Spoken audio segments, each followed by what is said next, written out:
अन्या अविनाशची cute love story भाग 47. तर मित्र आणि मैत्रिणींनो, तुम्ही जर आमच्या चॅनलवर नवीन असाल तर आमच्या चॅनलला सबस्क्राईब करा आणि बेल आयकॉन प्रेस करा. मागील भागात आपण इथे सुरक्षित आहोत हे नक्की आहे.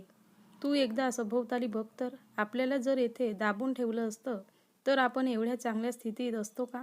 बाबांनी एकवार रूममध्ये नजर फिरवली व अन्याकडे बघून हसले. तेव्हा तिनेही रूमच्या सभोवती नजर फिरवली. इथे ना कुठे कुणाचा पहारा होता, ना त्यांचे हातपाय बांधले होते आणि कुठेही हिंसक चिन्हही दिसत नव्हतं.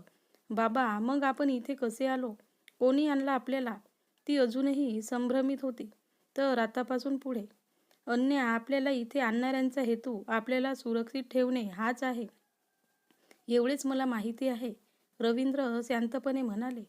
तुला माहिती आहे का, इथे पोहोचण्यापूर्वीच त्यांनी तुझ्यासाठी डॉक्टरांना बोलावलं होतं. मग तू विचार कर, जर त्यांना आपल्याला त्रास द्यायचा असता तर आपली एवढी काळजी घेतली नसती. काही माझ्यासाठी डॉक्टर, पण मला काही झालं होतं? अन्या आश्चर्याने म्हणाली. बाबा, तुम्ही मला सगळं व्यवस्थित सांगाल का? अन्याने न समजून विचारलं. तेव्हा तिच्या बाबांनी तिला काल रात्री घडलेल्या घटना जसेच्या तसे सांगायला सुरुवात केली आणि ते ऐकून अन्याच्या चेहऱ्यावर आश्चर्याच्या छटा उमटल्या. काय? काल एवढं सगळं घडलं आहे? पण बाबा, आपल्याला कोणी वाचवलं असेल? अन्याने पुन्हा घाबरून विचारले, कारण तिला आता शंका येऊ लागलेली. अन्या, मी खरंच सांगतो, मला याबद्दल काहीच कल्पना नाही. पण हो, ते आज आपल्याला भेटायला येणार आहेत असं इथे आणणाऱ्या व्यक्तीने काल रात्री सांगितलं होतं. बाबांनी आठवण करून सांगितलं. अन्याच्या मनात अजूनही प्रश्नांचा गोंधळ होता. कोण असेल ती व्यक्ती? त्यांचा हेतू काय असावा? तो तर नसेल ना? पण तो कसा असेल? त्याला माझ्याबद्दल काहीच माहिती पडायला नको म्हणून मी सगळी काळजी घेतली होती. नाही, तो नसेल. तो तर आपल्या संसारात व कामात गुंतला असेल. ती नकारार्थी मान हलवत स्वतःशीच विचार करू लागली. तेवढ्यात दरवाज्यावर हलकासा आवाज आला. अन्या ताबडतोब दरवाजाकडे पाहिलं आणि आपल्या विचारांना मध्येच तोडत तो आवाज शांतपणे ऐकू लागली. त्याचे काहीच गरज नाही. दरवाजा उघडत एक माणूस आत आला. त्याच्या चेहऱ्यावर शांत पण ठाम भाव होते. ज्यांनी तुम्हाला वाचवलं आहे ते स्वतः इथे येत आहेत. ते दुपारपर्यंत पोहोचतील. तोपर्यंत तुम्ही काहीतरी खाऊन घ्या, हेच सांगायला मी आलो आहे, तो माणूस बोलला. तेव्हा अन्याने त्यांच्याकडे शंकेने पाहिलं. तुम्ही कोण आणि आम्हाला इथे का आणलं? अन्याने थोडंसं घाबरत प्रश्न विचारला. माझं नाव चेतन आहे आणि माझ्यावर तुमच्या सुरक्षितेची जबाबदारी सोपवली गेली आहे. तो माणूस हलकेच स्मित करत म्हणाला. कोणी म्हणजे त्याचं नाव काय आहे? ते आमचे कोणी नातलग आहेत का? का कोणी ओळखीचे आहेत ज्यांनी तुम्हाला इथे पाठवलं आहे? मला तुम्ही खरं खरं सांगा. तुम्ही कोणाच्या सांगण्यावरून आम्हाला इथे वाचवायला आलात? अन्या शंकेने बोलली. तुम्हाला योग्य वेळ आल्यावर सगळे प्रश्नांची उत्तरे मिळतील. पण इतकं नक्की सांगतो की तुमचे इथे राहणं तुमच्या सुरक्षेसाठीच नव्हे तर भविष्यासाठीही महत्त्वाचं आहे. चेतन शांतपणे उत्तर दिलं. कोण आहे हा चेतन? आणि याने आपली काळजी का घेतली आहे? आणि सम्राटच्या तावडीतून बाहेर पडण्यासाठी यांनी आणखी कोणती योजना आखली आहे? कारण तो तर सहजासहजी माझी पाठ सोडणार नाही. अन्या अजूनही संभ्रमित होती. तिच्या डोक्यात विचारांची गर्दी होती. अन्याच्या प्रश्नांची उत्तरे मिळवण्याचा क्षण जवळ येत होता. तिच्या भविष्याचा निर्णय आता तिच्या हातात नव्हता, पण ती तयार होते. जे काही होईल त्याचा सामना करण्यासाठी. अन्याला व तिच्या परिवाराला सुरक्षित ठिकाणी ठेवून गुप्तपणे त्यांच्या सुरक्षेची काळजी घेतल्यावर ज्याने तिला वाचवलं होतं तो सकाळीच तिला भेटण्यासाठी मुंबईहून निघालेल्या गाडीच्या स्टेअरिंगवर हात ठेवून तो ड्राईव्ह करत होता. पण त्याच्या चेहऱ्यावर गंभीर भाव होते व तो विचारात हरवला होता. अन्या त्याला पाहिल्यावर कशी प्रतिक्रिया देईल याची त्याला काळजी होती. तिच्या मनात निर्माण झालेले संभ्रमण, तिच्या हृदयात साचलेली भीती, या सगळ्याचा सामना कसा करावा हे त्याला समजत नव्हता. तिला सगळं सांगितल्यावर ती समजून घेईल का? त्याने स्वतःशीच पुटपुटलं. अन्याने पूर्वी त्याच्याकडे जसं पाहिलं होतं त्याच नजरेने पाहिलं तर तिच्या त्या कठोर नजरेचा तो एकटक विचार करत राहिला. तिने पूर्ण तसाच गैरसमज करून घेतला तर आणि ते निघून गेली तर मी काय करू आणि त्याचं काय होईल? त्याच्या गाडीच्या वेगाने रस्त्यावरून धावत त्याच वेगाने त्याचे विचारचक्र सुरू होतात. गाडीत बसल्यापासून तो याच गोष्टींचा विचार करत होता. विचारात हरवलेल्या अवस्थेतच त्याची गाडी आता त्या ठिकाणी येऊन पोहोचलेली होती आणि तेव्हा कुठे त्याच्या विचारांची तंद्री थांबली. त्यांनी एकवार समोर ते आलिशान फार्म हाऊस कडे पाहिलं आणि एक दीर्घ श्वास घेऊन तो गाडीतून खाली उतरला. तसा तो तडक आतमध्ये आला आणि आपल्या माणसांसोबत थोडा वेळ बोलून तो अन्या आणि तिच्या घरच्यांना ज्या रूममध्ये ठेवलं होतं तिथे जायला निघाला. तो एक एक पायरी चढून त्या रूमकडे येत होता आणि तेव्हा तिला भूतकाळातील काही गोष्टींची आठवण होत होती. तो दरवाजा उघडून तो रूममध्ये गेला आणि अन्याने त्याच्याकडे पाहिलं. तुम्ही? अन्याने त्या व्यक्तीकडे बघून आश्चर्याने विचारलं. हो मीच.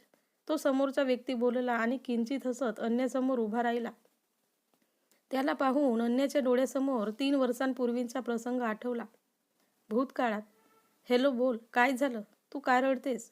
जेव्हा समीराने अवीचं सत्य अन्यासमोर आणलं होतं तेव्हा ती तिथून बाहेर पडली आणि तिने रेवाला कॉल केलेला. ती रडतच तिच्याशी बोलत होती म्हणून रेवाने काळजीने तिला प्रश्न विचारला. रेवा, अगं सगळं संपलंय. ते अवीने मला फसवलंय. तो माझ्याशी खोटं बोलला. अन्या रडत बोलत होती आणि तिचं बोलणं ऐकून रेवाला मनातून भीती वाटू लागली. पण ती कशाबद्दल बोलत आहे हे काही तिला समजत नव्हतं. अन्या, हे तू काय बोलत आहेस? मला काही समजत नाही. तू आता कुठे आहेस? मी तुला आपल्या नेहमीच्या ठिकाणी भेटायला येते. रेवा काळजीने बोलली आणि लगेचच अन्याला भेटायला निघाली. थोड्या वेळाने ती त्यांच्या नेहमीच्या ठिकाणी पोहोचली व अन्याला मंदिराच्या पायरीवर बसून रडताना बघून ती धावतच तिच्याकडे गेली. काय झालंय अन्या? तू का रडत आहेस? आज तू तर अविनाश सरांना भेटायला जाणार होतीस ना? मग तू इथे काय करत आहेस? रेवाने घाबरून प्रश्न विचारला व एक वेळ पाठीमागे वळून पाहिले तर तिच्यासोबत जो आला होता त्याच्या चेहऱ्यावर देखील प्रश्नचिन्ह निर्माण झालेले.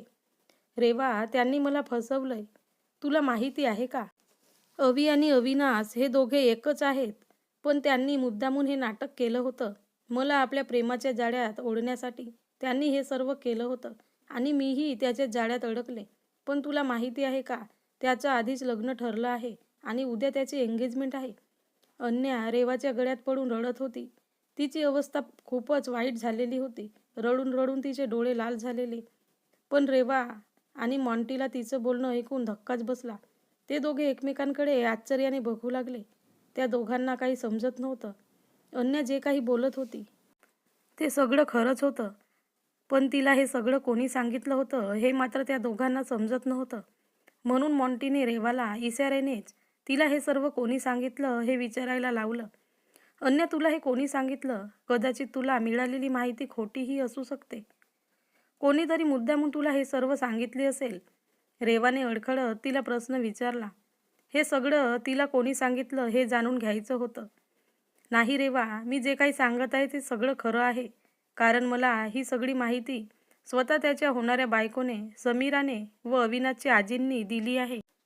हो, आणि त्यांनीही हे सर्व कबूल केलं आहे. म्हणजे तसं ते बोलले नाहीत, पण त्यांच्या डोळ्यात मला तसं जाणवलं.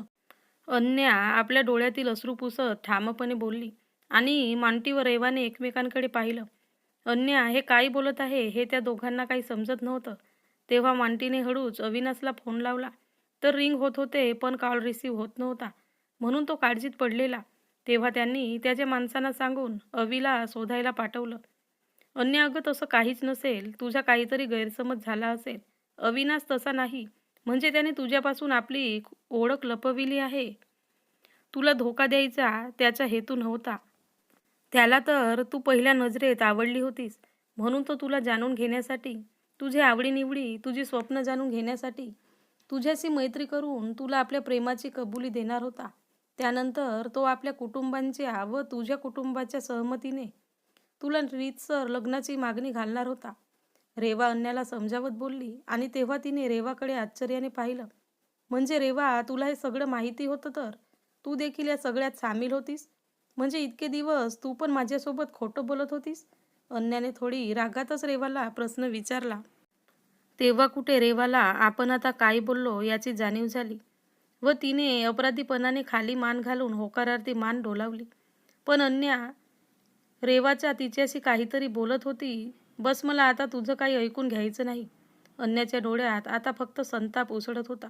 त्या संतापाने तिच्या चेहऱ्यावर एक वेगळेच भाव उमटले होते, जे आधी कधीच पाहायला मिळालेले नव्हते.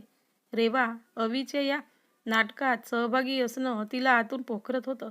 ती तिच्या दिशेने एक पाऊल पुढे येऊन थरथरत्या आवाजात बोलू लागली. रेवा, तू पण त्याचसारखंच खोटं बोलत होतीस. तर मित्र आणि मैत्रिणींनो, समोर काय होईल ते बघूया आपण पुढील भागात. आणि हा भाग कसा वाटला ते कमेंटमध्ये सांगा. आणि आमच्या चॅनलवर तुम्ही नवीन असाल तर चॅनलला सबस्क्राईब करून घ्या.